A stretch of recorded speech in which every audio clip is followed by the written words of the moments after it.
Bien, hola, buenas tardes, buenos días, buenas noches, colegas, amigos. Acá estamos nuevamente en el Congreso Virtual de León. Yo soy Rubén Gatti, soy médico veterinario de Argentina, especialista en medicina felina. Y bueno, vamos a hablar un tema muy importante de la patología de los felinos. Por supuesto, estoy muy contento de participar de este evento, agradezco mucho la invitación y bueno, vamos al tema concretamente. Ok, bueno, el tema básicamente va a ser la enfermedad renal crónica en felinos, que es, como yo siempre digo, una de los cuatro jinetes del apocalipsis de la geriatría felina. O sea, es una de las enfermedades más importantes que aparecen en la tercera edad del gato, junto con la cardiomiopatía hipertrófica, el hipertiroidismo y las neoplasias. Pero les diría que, bueno, la enfermedad renal crónica es prácticamente la enfermedad de los gatos, porque es muy, muy común, sobre todo en gatos que tienen ya más de 10 años. ¿Cómo definimos la enfermedad renal crónica? Que, bueno, anteriormente también se llamaba insuficiencia renal crónica. Es el conjunto de alteraciones que van ocurriendo cuando la masa renal no es suficiente para su función. Y eso lo vemos en básicamente dos parámetros muy importantes, que son una azotemia renal y la dilución de la orina, por más de 4 semanas. Esta es una enfermedad irreversible y progresiva, por lo tanto, una vez que comienza, sabemos que el gato irremediablemente va a ir progresando su enfermedad y vamos a ir teniendo cada vez más trastornos.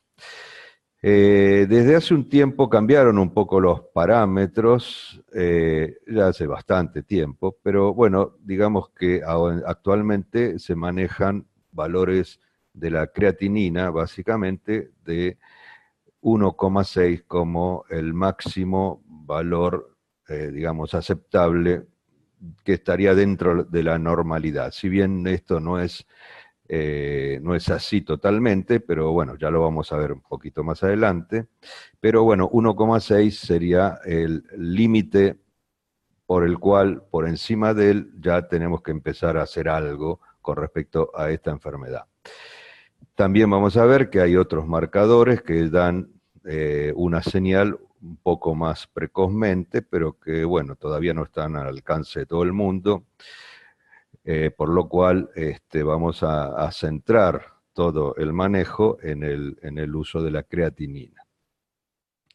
¿Cuál es la importancia clínica de esta enfermedad? Bueno, como les dije, es muy común en gatos de más de 10 años y llega a 50% o más, inclusive, de los gatos de más de 15 años.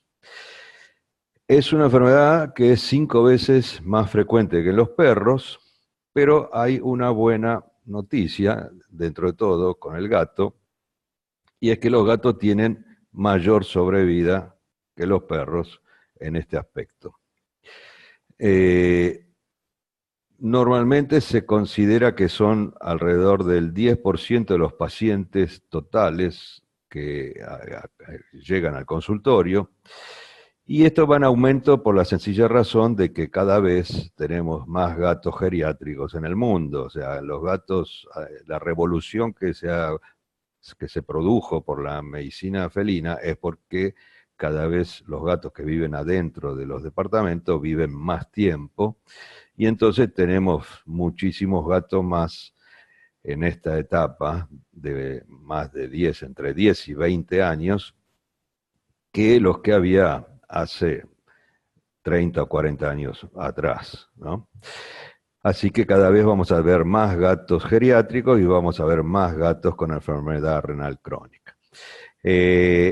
Hay dos tipos de enfermedades renales, que son las adquiridas, que en una edad media o avanzada, como es el caso típico de esta enfermedad, y también hay una forma hereditaria, algunas patologías hereditarias, que se dan en edades más tempranas, y que, bueno, son un poquito más, ya tenemos la etiología más específica. Las etiologías generales de la enfermedad renal crónica en general del gato son muchísimas, pero como vemos acá esta lista, virus, problemas bacterianos, problemas vasculares, hipertensión, cálculos, neoplasias, nefrotóxicos, lesiones oxidativas, algunas inclusive hasta se ha hablado de inmunomediadas por las vacunas, y algunas tóxicas por los lirios, que como la mayoría sabemos, los lirios son los enemigos mortales número 1 del gato.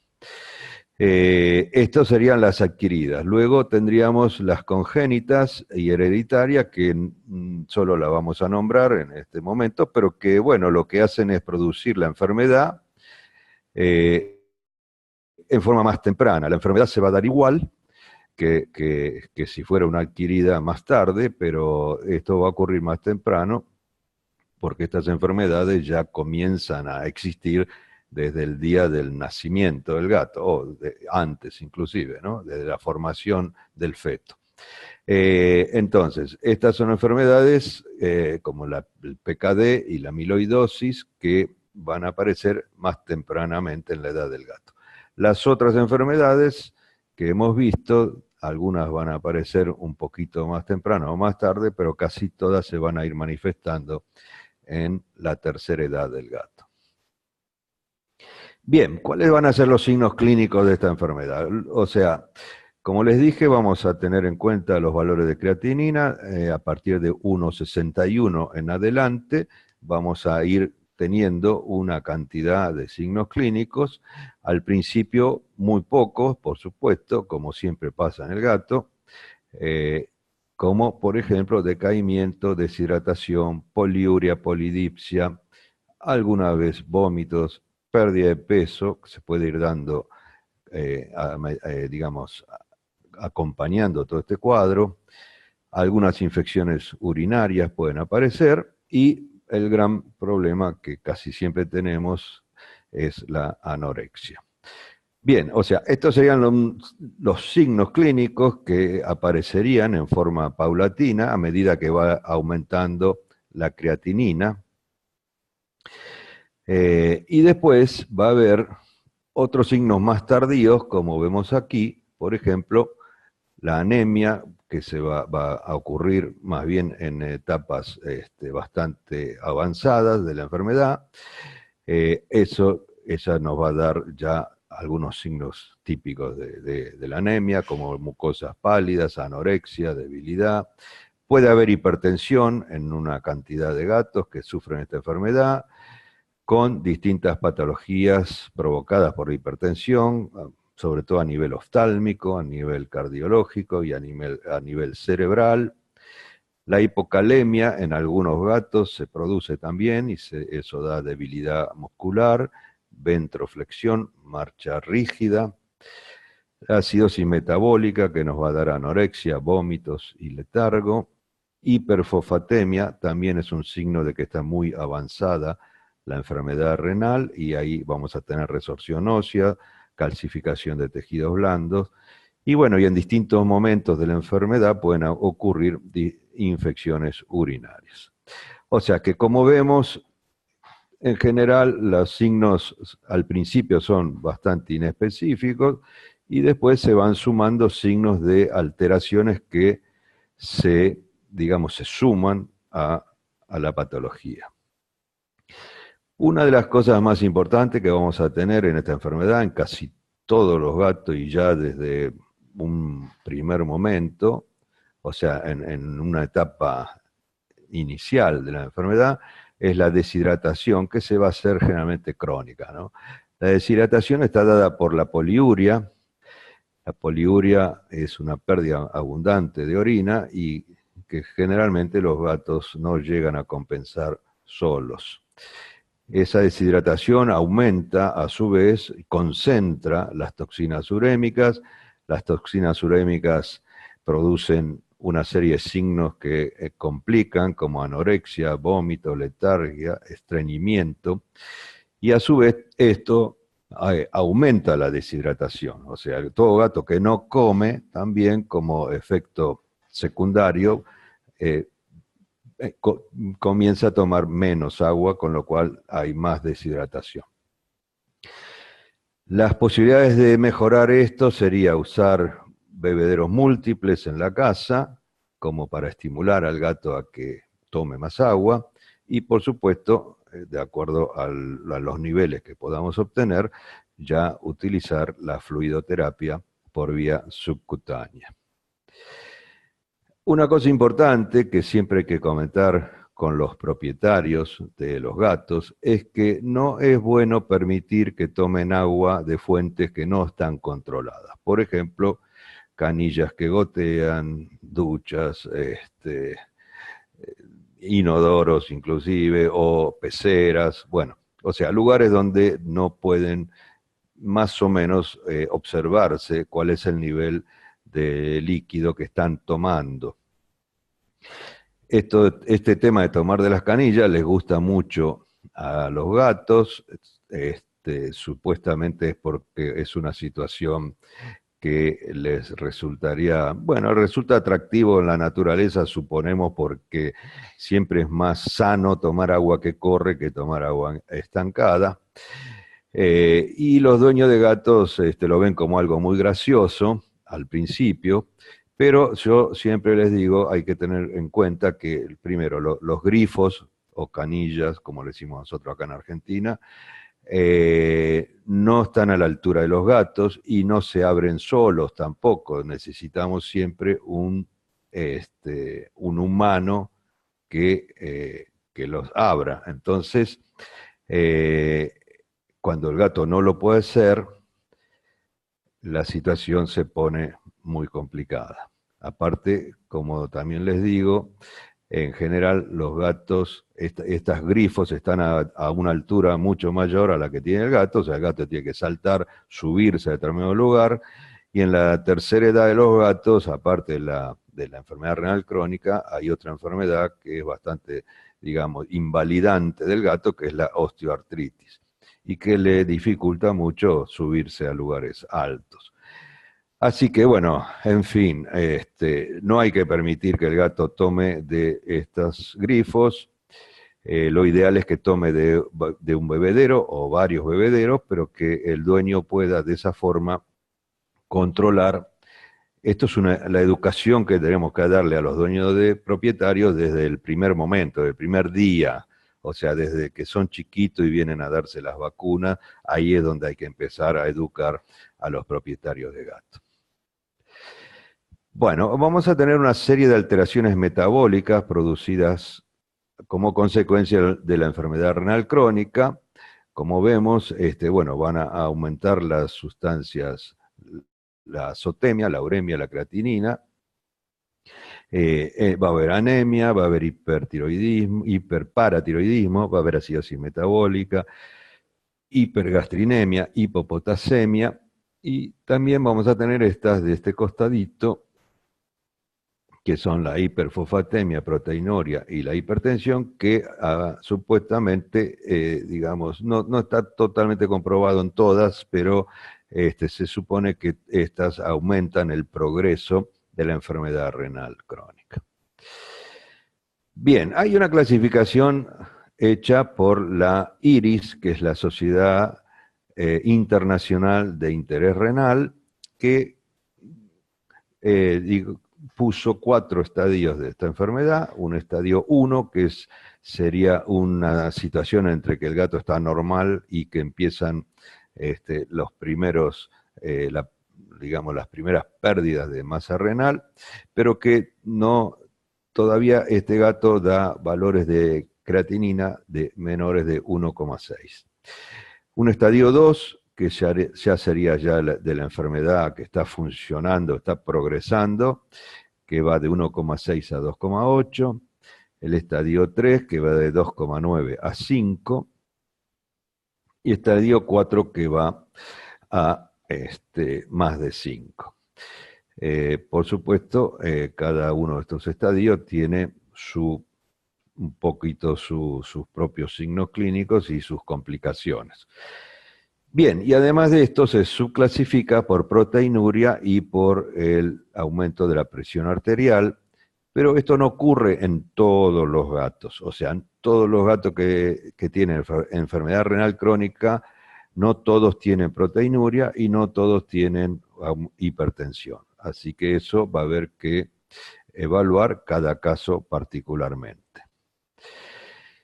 Este es un cuadro muy interesante que es la sobrevida que se ha visto de acuerdo a varios trabajos de los gatos de acuerdo al estadio en que estén, al estadio del iris, ¿no? Entonces, los gatos con estadio 2 más o menos viven hasta 3 años, los gatos en estadio 3 viven hasta 2 años y los gatos con estadio 4 viven hasta 3 meses. O sea, estos serían más o menos los valores máximos de sobrevida de estos gatos que no se han hecho ningún tipo de tratamiento. O sea, esto sería naturalmente, ¿no es cierto? O sea, el gato se enferma, hace su vida, su evolución normal, y bueno, y este es el término de vida que logran conseguir naturalmente.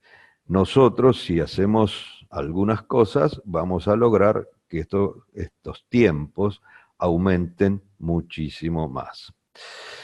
Y para tener en cuenta, o sea, para comprender qué significa el 1,6 de la creatinina, yo hice este grafiquito donde vemos, por ejemplo, los dos riñones y vemos estos círculos amarillos, sería la masa total de nefrones que tienen los dos riñones, ¿no? Entonces, o sea, si nosotros empezamos a perder esta masa renal de a poco, perdemos un 10%, un 20%, un 30%, un 40%, un 50%, 60% y hasta el 70%, y nos sigue dando menos de 1,6 la creatinina. O sea que, como vemos acá, cuando a nosotros nos sube la creatinina, significa que ya perdimos el 70% más o menos de la masa funcional renal. O sea que nos queda solo un 30%. Y eso entonces con eso es lo que vamos a tener que tratar de sobrevivir con este gato, ¿no es cierto? O sea que la creatinina en sí nos está avisando un poco tarde, pero bueno, la biología y digamos, la fisiología de esta sustancia es así. Por eso es que se han tratado de buscar otra sustancia que nos avisen un poco antes. Y bueno, acá con un gráfico similar tenemos los valores donde la creatinina está abajo de 1,6 y después recién ahí, cuando nos queda un 30%, empieza a subir, es el estadio 2, cuando nos queda un 20% estaríamos en el estadio 3 y cuando nos queda un 10% ya estaríamos en el estadio 4. Entonces, bueno, se ha visto que hay otra sustancia que es la SDMA, que se llama dimetilarginina simétrica, que se puede utilizar y que nos avisa antes. Hasta hace un tiempo creíamos que era un 40%, ahora ya se está viendo que nos está avisando con una pérdida de un 25 a un 30% de la masa renal. La dimetilarginina simétrica es un derivado del metabolismo de la proteína, una metilación de la arginina. Tiene una ventaja y es que no depende de la masa muscular, con lo cual normalmente nos va a dar un valor más preciso que la creatinina cuando los gatos están ya con una pérdida importante de su masa muscular. Tiene una alta correlación igualmente con la creatinina y con la tasa de filtración glomerular. Y bueno, esta es la prueba esta la tiene el laboratorio IDEX y bueno, hay un valor normal que es menos de 14 microgramos por decilitro y bueno, hay un cuadro como para ir siguiendo los distintos estadios. Eh, Quizás con el tiempo esta prueba por ahora es una prueba que está en pocos lugares, además es costoso, entonces, bueno, no está muy al alcance de todos, pero lógicamente, como siempre pasa con estos temas, más adelante, en unos años, es muy probable que sea una determinación de rutina más dentro de los normales, de los análisis normales que se hagan para esta enfermedad. ¿Qué utilidad tendría que nosotros podamos determinar con mayor antelación la patología renal? Y bueno, es que podemos estar en el momento en que ha funcionado la causa del problema. Entonces, allí podemos buscar las etiologías posibles. Por ejemplo, bueno, haciendo los análisis de orina completas, el sedimento, cultivos y antibiograma, por si en ese caso, en ese momento hubiese una glomerulonefritis que produjo la lesión renal, también haciendo ecografías, haciendo los test de distintos virus y bacterias, y también determinando la tiroide y la presión arterial por si ya venían provocando un problema desde el inicio. También nos serviría para que nosotros podamos implementar todo lo que es la protección renal a nivel más temprano, o sea, a nivel nutricional, nivel farmacológico, y evitar todo lo que puede lesionar o agravar el riñón. O sea, por ejemplo, evitar todo lo que es la medicación nefrotóxica, como AINES, aminoglucósidos, la quimioterapia, etcétera. Bien, entonces, ¿cómo hacemos el diagnóstico? Ya dijimos, vamos a tener fundamentalmente los valores de la creatinina por encima de 1,6 y la densidad urinaria que estaría por debajo de 1035. Si nosotros hacemos ya dos mediciones con el término de un mes, y se mantienen estos valores, o sea, la creatinina arriba de 1,6 y la densidad baja, ya tenemos el diagnóstico de enfermedad renal crónica.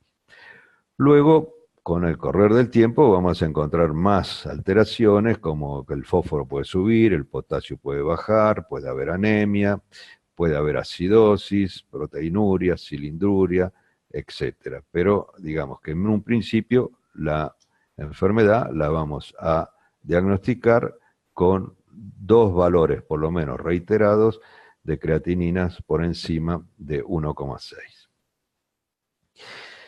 Y acá hay un tema muy importante, y es que normalmente los dos primeros estadios del iris, que sería el 1 y el 2, son prácticamente asintomáticos, o a lo sumo, bueno, como vimos, puede haber un poco de polidipsia poliuria, que muchos propietarios de gatos no lo consideran en principio anormal, si nadie les comenta que no está bien que un gato tome mucha agua, muchos piensan que es normal que tome mucha agua.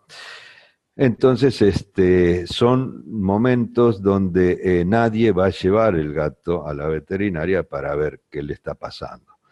Por eso es que en esta enfermedad lo que hay que hacer son análisis de rutina a partir por lo menos de los 8 a 10 años de edad. Eso es para por lo menos determinar los valores de creatinina. Ya como los valores de la SDMA aparecen antes, quizás ahí ya habría que empezar a plantear hacer análisis de orina a partir de los 6, 7, 8 años. Bien, entonces, el tema es ¿cuándo vamos a encontrar nosotros valores de más de 1,6? Bueno, los vamos a encontrar, o sea, 1,7, 1,8, 1,9.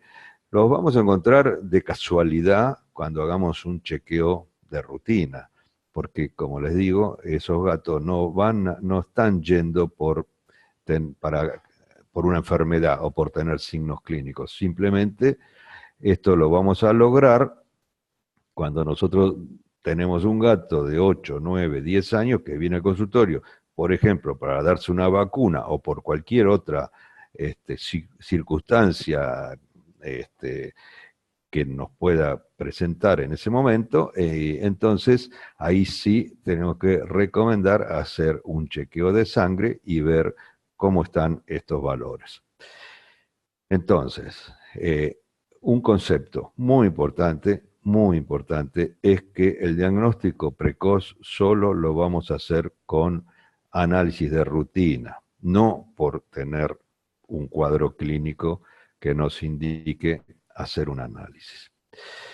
Bien, acá solo les quería mostrar algo que, bueno, todos más o menos conocemos, pero que es la extracción de sangre de la vena yugular. Muchos veterinarios no se animan a hacerlo, por eso les quiero mostrar que es muy fácil. Pelamos la zona del cuello, ventral del cuello.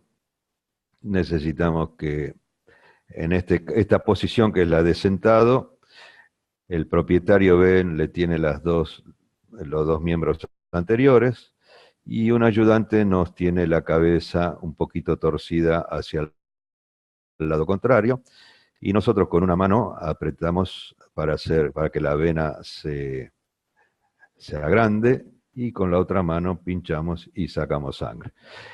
Es muy simple, sencillo, son 30 segundos lo que dura la extracción, así que es muy fácil de hacer. Otra posición sería igual de la vena yugular, poniendo el gato acostado sobre la camilla, y bueno, de ahí, de la misma forma, el propietario le tiene las patitas y un ayudante, ahí el ayudante nos hace ingurgitar la vena y nosotros sacamos con la jeringa.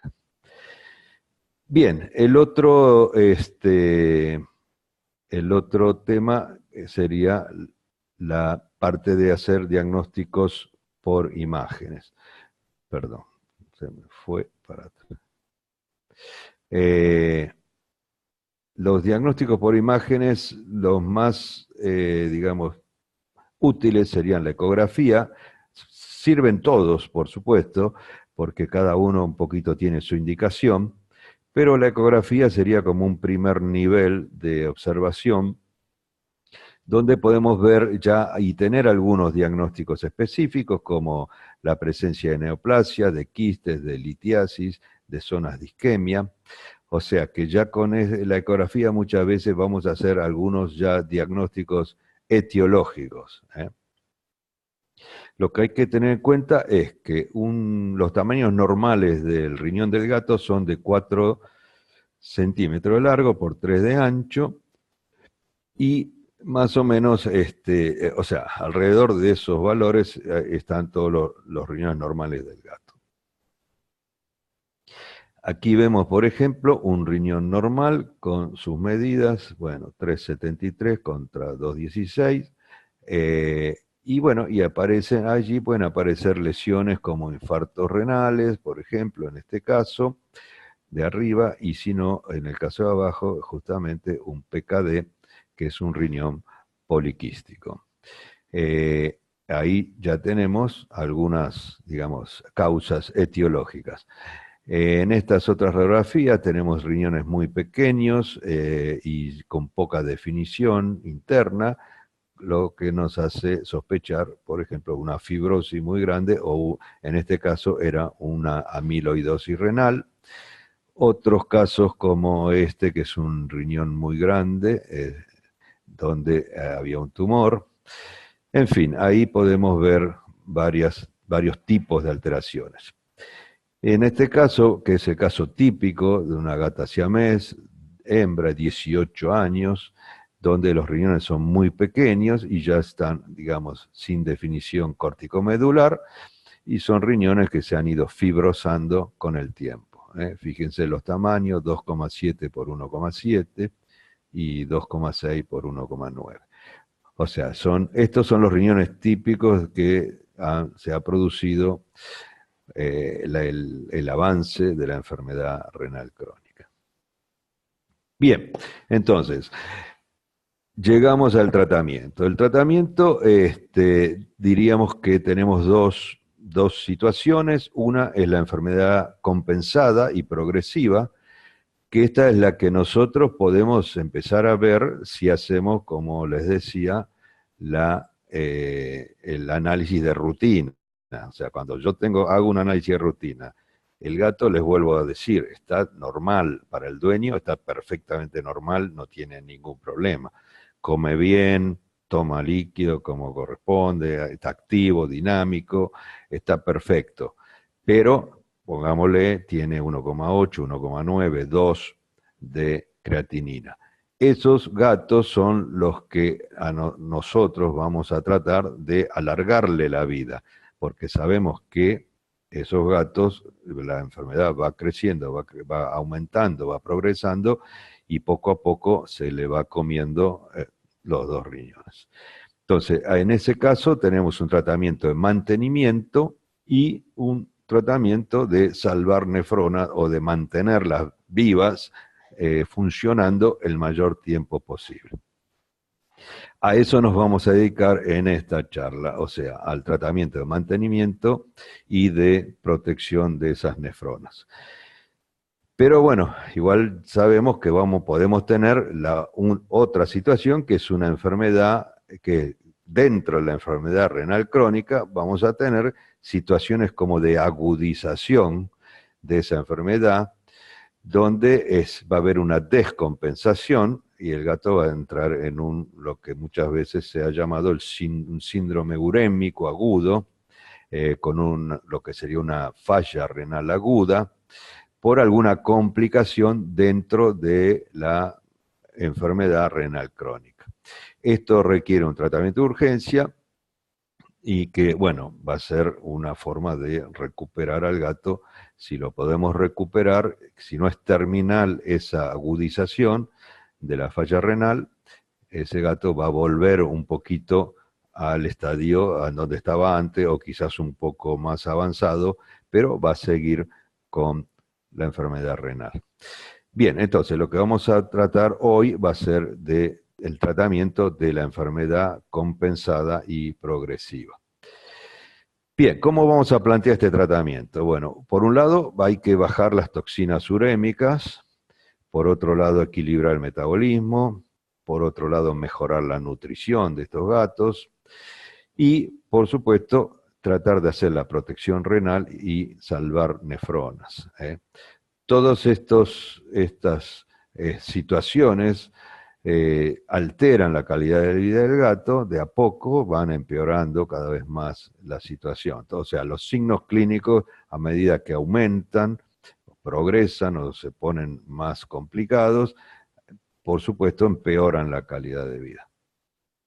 Por otro lado, mejorar la nutrición también hace protección renal y además hay que estar siempre atento a que las enfermedades que pueden aparecer conjuntamente con la enfermedad renal, como pueden ser el hipertiroidismo, la hipertensión, situaciones de dolor, infecciones urinarias. O sea, estas son patologías que si bien no dependen de la enfermedad renal, salvo la hipertensión podría ser en parte, pero lo demás generalmente son otras patologías, pero que están al mismo tiempo en este gato, que es un gato que generalmente, como decimos, es un gato de la tercera edad, o sea, de más de 10 años. Entonces, vamos a tener que estar atentos a esas enfermedades concomitantes y a todos los desequilibrios y alteraciones que aparecen durante la propia enfermedad renal.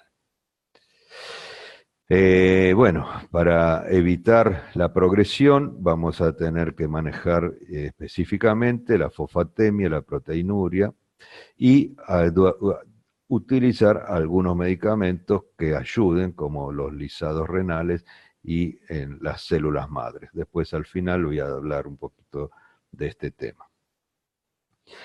Bien, entonces, ¿qué vamos a hacer con un gato que tiene más de 1,6 de creatinina, que está clínicamente normal, apenas puede tener polidipsia, poliuria y come más o menos bien su dieta habitual?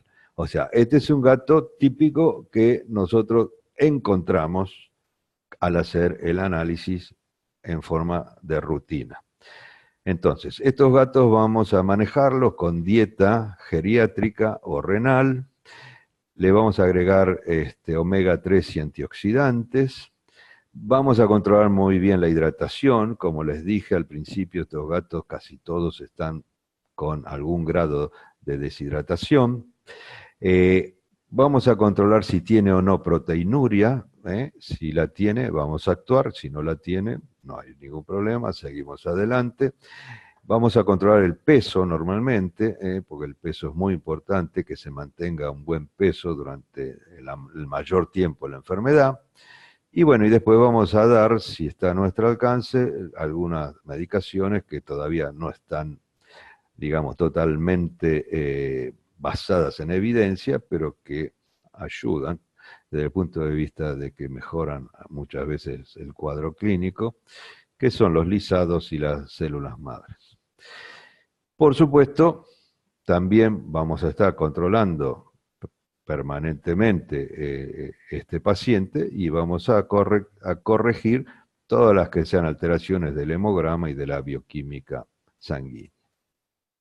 Pero bueno, básicamente un gato que está normal aparentemente, clínicamente, ya tenemos todo esto para hacer. O sea que no es que el gato tiene 1,8 y no hacemos nada esperando hasta que empiece con la anorexia. Ya podemos hacer todo esto. Todo esto nos va a ayudar a que este gato mantenga durante más tiempo la enfermedad, o sea, que viva más tiempo, que la progresión sea más lenta.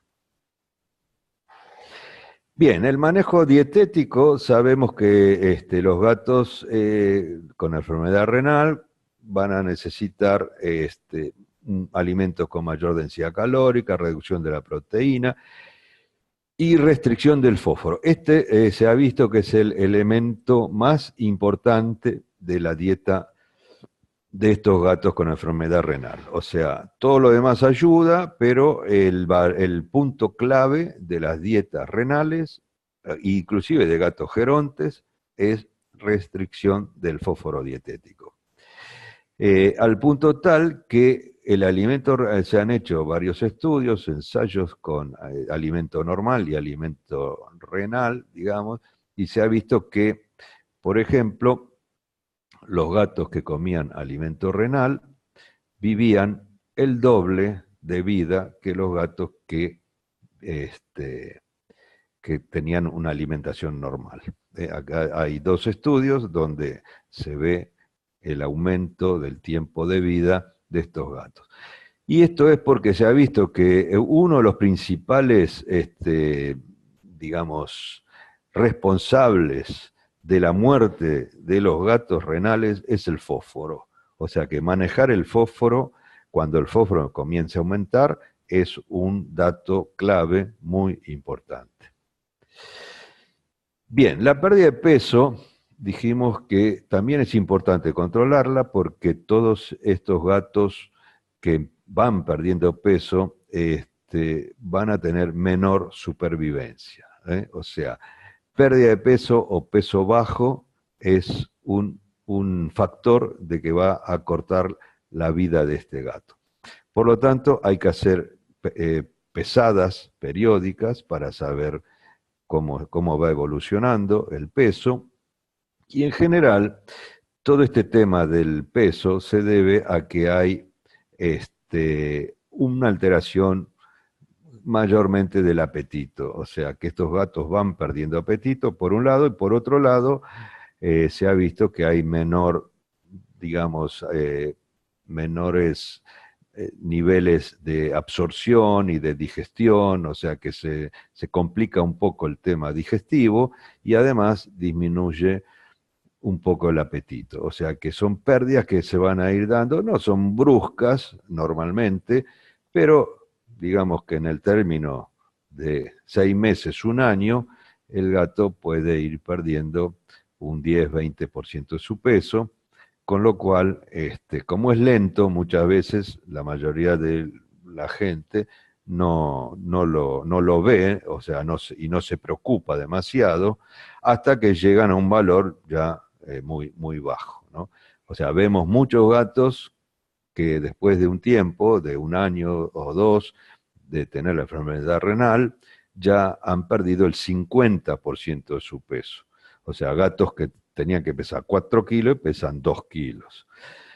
A veces para la gente eso no es muy grave o no lo alcanzan a visualizar bien, pero en esos casos siempre, tanto es como para la obesidad como para la pérdida de peso, ¿no? O sea, 2 kilos más o 2 kilos menos para la mayoría de los humanos no es tan importante, pero para un individuo que pesa 4 kilos, 2 kilos más, 2 kilos menos, es un 50% de su peso. Entonces hay que muchas veces explicárselo de esa forma, ¿eh? O sea, decirle, bueno, si usted, imagínese, si usted es una persona que tendría que pesar 60 kilos y pesa 30, la situación sería grave. Bien, entonces en estos gatos siempre hay que estar teniendo cuidado en proteger la mucosa gástrica, evitar los vómitos, náuseas, utilizar estimulantes del apetito, ya vamos a ver varios, utilizar suplementos, hay que observar siempre bien la boca por los temas de dientes, de dolor, infecciones en la boca, y también el manejo del dolor crónico, como en los casos de osteoartritis o gingivitis, que también disminuyen el apetito. Entonces, es importante que tengamos muy en cuenta el término de la pérdida de peso. Justamente creo que es una de las últimas revistas Focus, de este año, del 2018, hay un artículo muy interesante sobre la pérdida de peso en gatos, que se los recomiendo a los que puedan conseguirlo. Se puede conseguir por internet fácilmente la revista. Bien, la anorexia, que dijimos que es uno de los principales factores de la pérdida de peso y de la complicación de la enfermedad renal, es algo que no viene de una sola fuente, sino que muchas de estas alteraciones que se producen durante la enfermedad renal dan anorexia. Entonces, por ejemplo, la anemia, la uremia, la acidosis, la hipergastrinemia, la hipertensión y la hipopotasemia son todas situaciones que ayudan a la anorexia. Por lo cual es fundamental que nosotros tratemos de corregir todas estas cosas. Entonces, tener en cuenta primero si están presentes, algunas de ellas, no todas están al mismo tiempo, pero bueno, se pueden ir sumando a veces o ir apareciendo a través del tiempo. Entonces, ¿cómo sería el tratamiento de la anorexia? Bueno, hay que controlar, como dijimos, todas estas situaciones: gastritis, deshidratación, anemia, acidosis, hipopotasemia.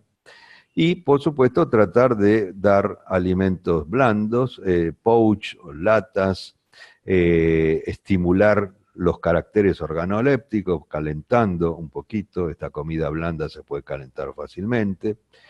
Utilizar saborizantes, por ejemplo. Y bueno, al tratar de ir estimulando al gato a que coma un poquito más. Acá no estamos hablando de una anorexia total, sino que de gatos que tienen bajo apetito, ¿no?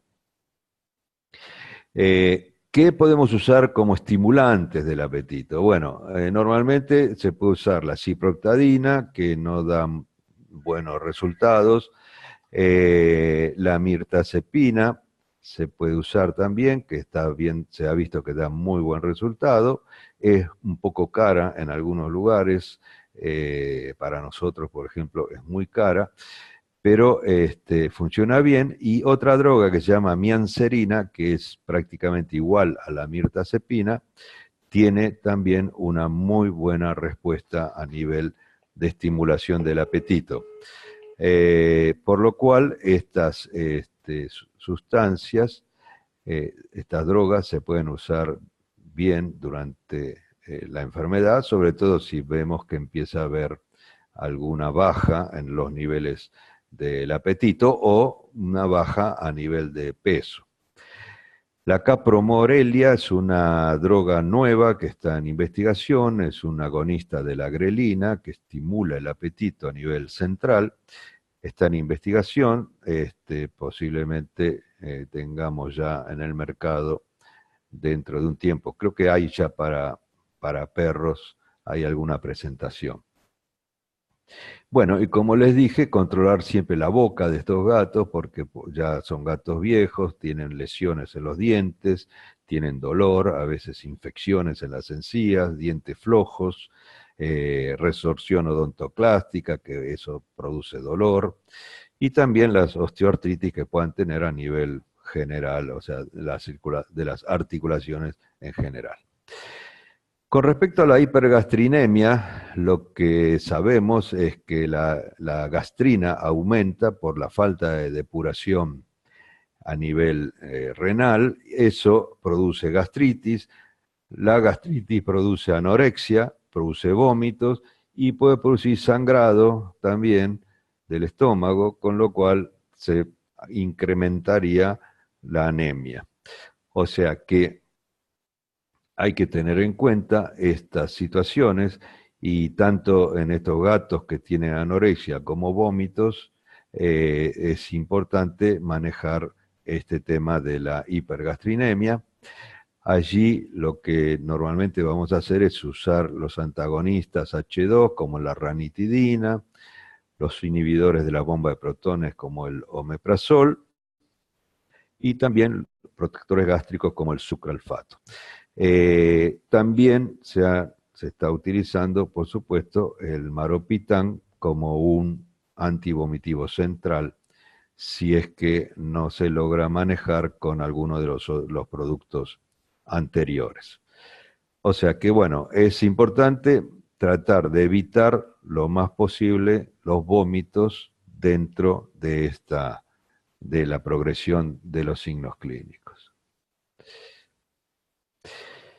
Bueno, otro de los temas que ya hablamos un poquito es la deshidratación, o sea, tenemos que tener un balance hidroelectrolítico. Eso es muy importante. Cuando nosotros tenemos gatos con deshidratación leve a moderada, podemos utilizar las soluciones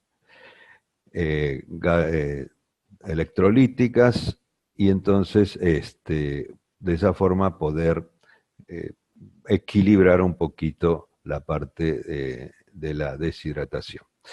Bueno, a ver, voy a ver un poquito las preguntas. Acá me pregunta si el recovery no está contraindicado.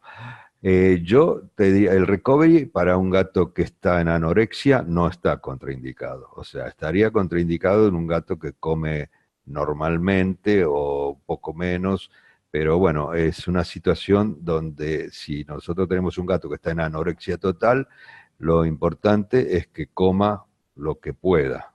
O sea, siempre la idea es que empiece a comer, ¿no? Por lo cual, digamos que en un primer momento, cualquier cosa que coma está bien. ¿Eh? Bien. Bueno, acá preguntan si hay grabación. Supongo que sí, eso no te lo puedo contestar. Pero creo que sí, que van a quedar grabadas. Bien, una cosa con respecto al pliegue, o sea, a la deshidratación, es que, bueno, hacemos la observación desde el punto de vista del pliegue cutáneo, es subjetiva, por supuesto, cada uno se va haciendo el ojo a esas cosas. El uso de alimentos húmedos, como les dije, es bueno, agregar más bebederos también es bueno, por lo cual son todos manejos que podemos hacer para mejorar la hidratación. Otra cosa que es algo que no sé por qué hay alguna resistencia en algunos veterinarios, es usar la fluidoterapia en forma subcutánea. O sea, eso lo estamos haciendo hace años y años y no hay ningún problema. O sea, usamos todo lo que sean fluidos isotónicos, se pueden usar subcutáneos sin ningún problema. Básicamente usamos el Ringer con lactato, que es digamos, la solución típica para cualquier circunstancia en el gato, y se podría usar alternativamente la fisiológica de cloruro de sodio, un poquito más limitada en el tiempo. Pero el Ringer se puede usar todas las veces que sea necesario, no hay ningún problema. Siempre se puede usar por vía subcutánea, inclusive por la misma vía subcutánea se puede dar otras medicaciones, que ahora vamos a ver. Y lo que yo les recomiendo es que no, eso sí, no usar la glucosa isotónica o al 5%, porque es una solución que no ayuda y más bien empeora el cuadro clínico, porque la solución glucosada es un tema de que es para aportar prácticamente agua nada más. Entonces, cuando ustedes ponen una solución glucosada al 5% por vía subcutánea, lo que va a pasar es que en poquito tiempo, minutos, se metaboliza la glucosa y lo que queda es el agua, o sea, queda agua pura. Entonces van a tener un problema de dilución del medio interno, ¿eh? Y lo cual en determinadas circunstancias puede ser muy, muy grave. Por lo cual, entonces, no es recomendable usar la glucosa al 5%. Y además, como muchas veces algunos colegas dicen, bueno, pero le estamos dando energía. No le estamos dando nada prácticamente, porque son 5 gramos cada 100 mililitros. Le estamos dando una cucharita de té de azúcar con 100 mililitros de agua. Así que es mínimo el efecto que podemos utilizar como de aporte energético. Bien, entonces, como ven, los pliegues son los que acá vemos este pobre gatito de acá arriba, que tenía ya un pliegue fijo, permanente. Y bueno, la forma de aplicar en subcutánea es la más efectiva. Además que esta es una patología crónica y que tenemos que darle probablemente durante muchísimo tiempo este tipo de medicación. Bien, la proteinuria es algo que puede ocurrir, no ocurre en todos los casos, 1/3 solo de los gatos pueden tener proteinuria. En ese caso se hace la relación proteína-creatinina urinaria. Si es más de 0,4 se entiende que hay proteinuria. Y en ese caso se utilizan más que nada en este momento el telmisartán, que sería la droga indicada, aunque también los ácidos grasos omega 3 ayudan como para disminuir la proteinuria, así que en primer momento sería ideal utilizar esta medicación que es mucho más amigable, digamos, ¿no? Y no trae efectos secundarios. La anemia es otra de las situaciones que pueden ocurrir, generalmente sí por regenerativa, normocrómica y normocítica. La mayor causa es la disminución de la eritropoyetina, pero también hay situaciones que hay una toxicidad urémica de la médula y disminución de la vida del eritrocito, puede haber pérdida gastrointestinal, puede haber déficit de hierro, por lo cual también hay varias cosas que pueden ayudar.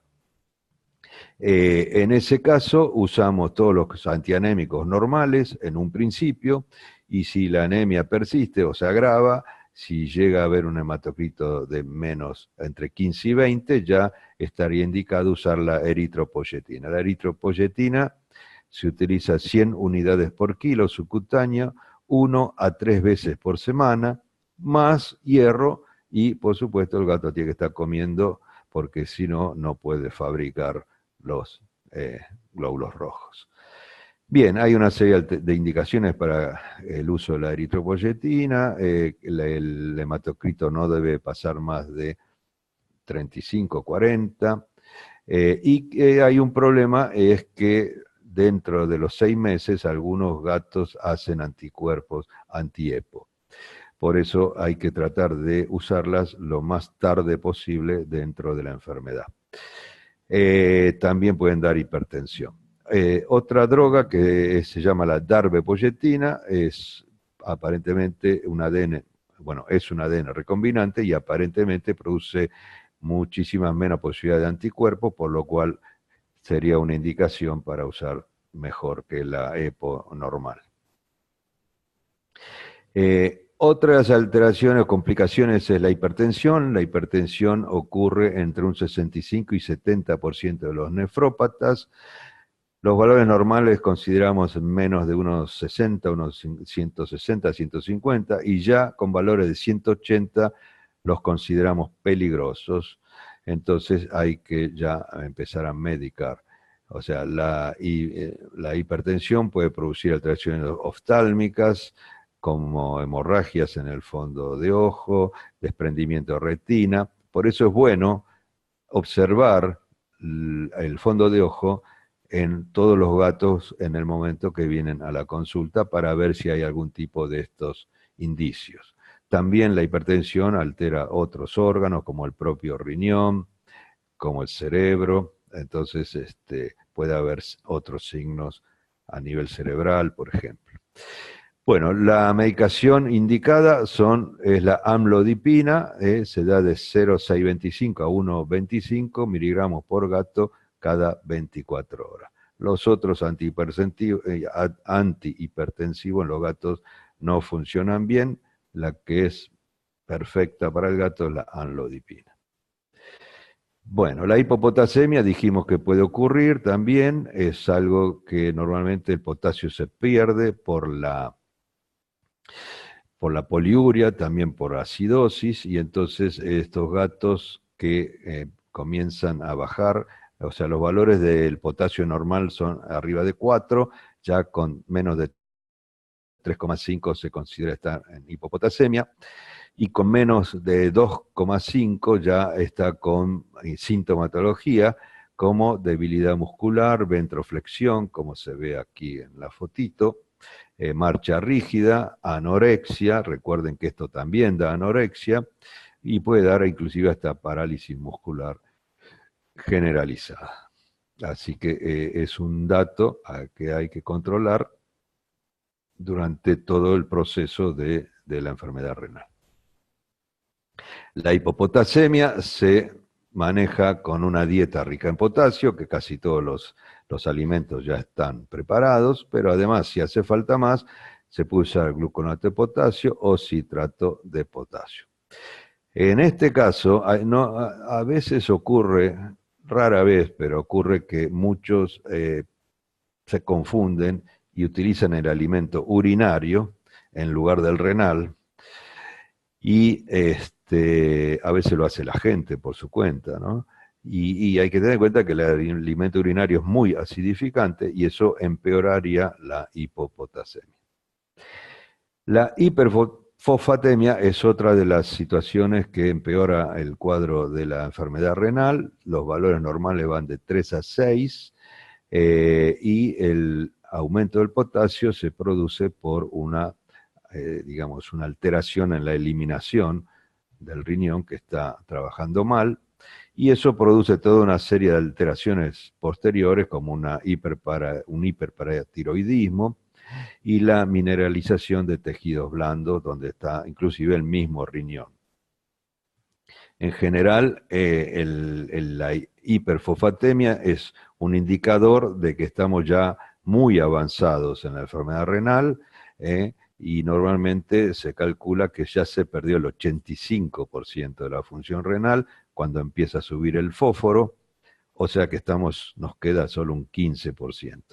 Y como dijimos antes, el fósforo es prácticamente el principal causante de la muerte de estos gatos.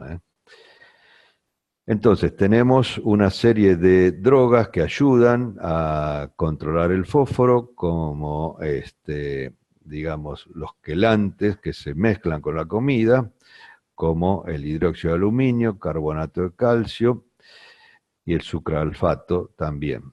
Y también hay otra combinación que es quitosano más carbonato de calcio, y el Severaner, que también es una droga que se puede usar, que anda muy bien, pero que es muy, muy cara.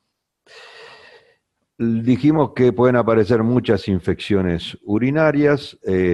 ¿Por qué ocurre esto? Porque los gatos tienen la orina diluida y además están en una edad donde puede haber fallas en la inmunidad.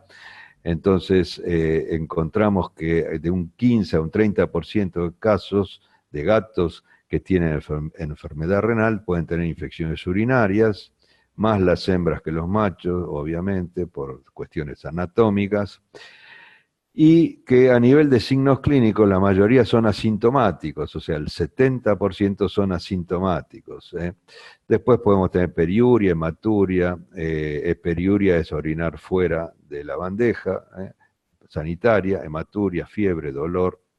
Y muchas veces las infecciones, si progresan, aumentan mucho, pueden lograr que un gato que estaba con una enfermedad renal crónica compensada se descompense y se produzca una agudización. Por lo cual hay que estar controlando permanentemente las orinas y haciendo controles de cultivos y antibiogramas. Bien, por último, con respecto a las patologías concomitantes, es importante chequear en todos estos gatos el hipertiroidismo, porque el hipertiroidismo produce un efecto de que no deja ver la enfermedad renal. O sea, todo gato que es hipertiroideo tiene un aumento de la filtración glomerular y eso produce que aumenta el flujo sanguíneo al riñón y eso hace que baje la creatinina y que pareciera que el gato está normal. Entonces, lo que ocurre en estos casos es que el gato tiene la enfermedad renal, los que la tienen obviamente, pero está como oculta. Y cuando nosotros detectamos la enfermedad renal hipertiroidea y medicamos, puede ser que bajando la presión de filtración, ahí empieza a subir la creatinina. Y ahí nos da nos da la verdad de la situación, que este gato sí es un enfermo renal y que inclusive puede lograr podemos tener un cuadro grave a nivel riñón si no manejamos bien la situación. O sea, la idea es que bajemos de a poco el hipertiroidismo y que tratemos de ver de no bajarlo demasiado si la creatinina sube mucho. Entonces tenemos que hacer una compensación, un equilibrio entre los dos valores, de T4 y de la creatinina. Bien, dos palabras sobre las células madre. Las células madre son células primitivas que supuestamente se pueden transformar en otras células y que además tienen una secreción de moléculas bioactivas. Esto se cree que es la forma realmente con la cual funcionan. Se ha visto que funcionan en muchos tejidos, reparando muchos tejidos, pero todavía tenemos muchas dudas con respecto a cómo hay que usarla, en qué estadio de la enfermedad. Bueno, eso ya más o menos lo sabemos, hay que utilizarla en el estadio 2. No está muy claro, no hay muchos acuerdos sobre la cantidad de células que tiene que tener cada tratamiento, ni con cada cuánto hay que hacer los tratamientos.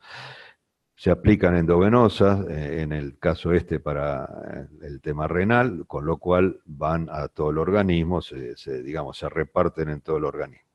Lo ideal con las células madre es utilizarlas en el foco del problema, o sea, en el órgano afectado, pero en el caso nuestro no es casi imposible ponerlas solo en el riñón, por eso se dan endovenosas.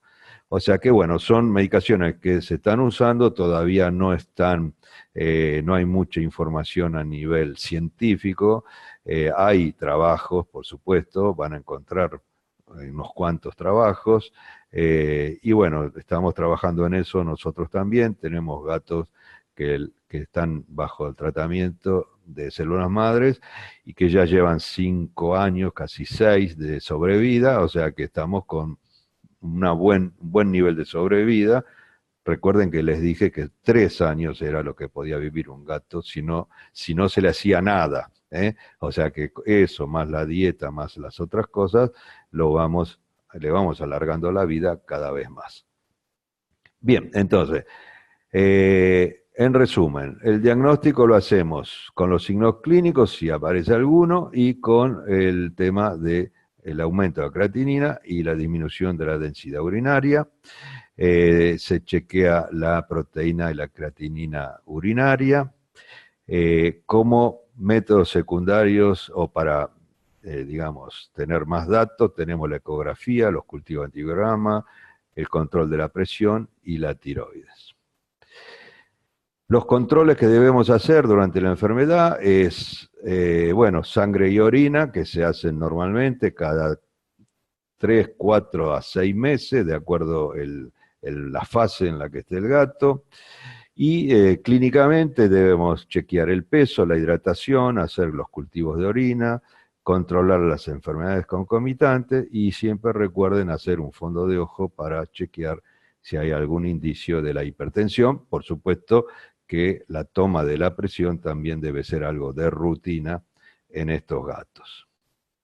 Y bueno, controlar todas las enfermedades concomitantes, que es la que ya fuimos viendo.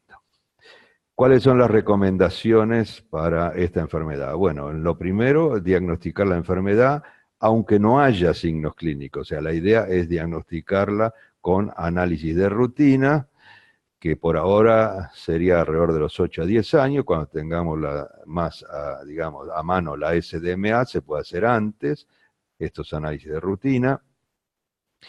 Luego hacer protección renal. La protección renal es para mantener con vida la mayor cantidad de nefronas posible.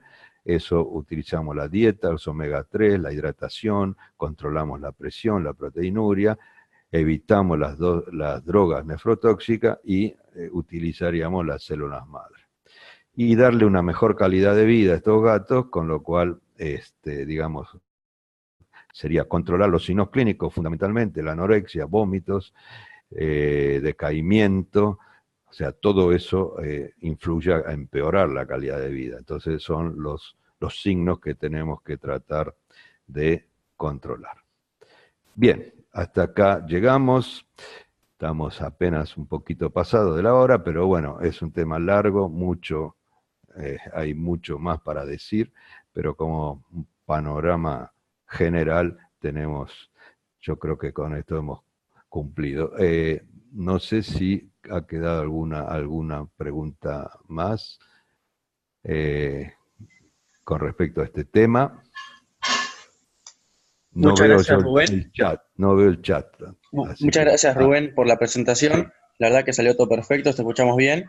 Y la qué sesión de bueno. preguntas no la vamos a poder hacer porque en este momento son 430 participantes que hay, así que imagínate si recibimos 430 preguntas, vamos a pasarnos un poco más, pero bueno. Somos muchos. Bueno. Sí, somos bastantes, pero bueno.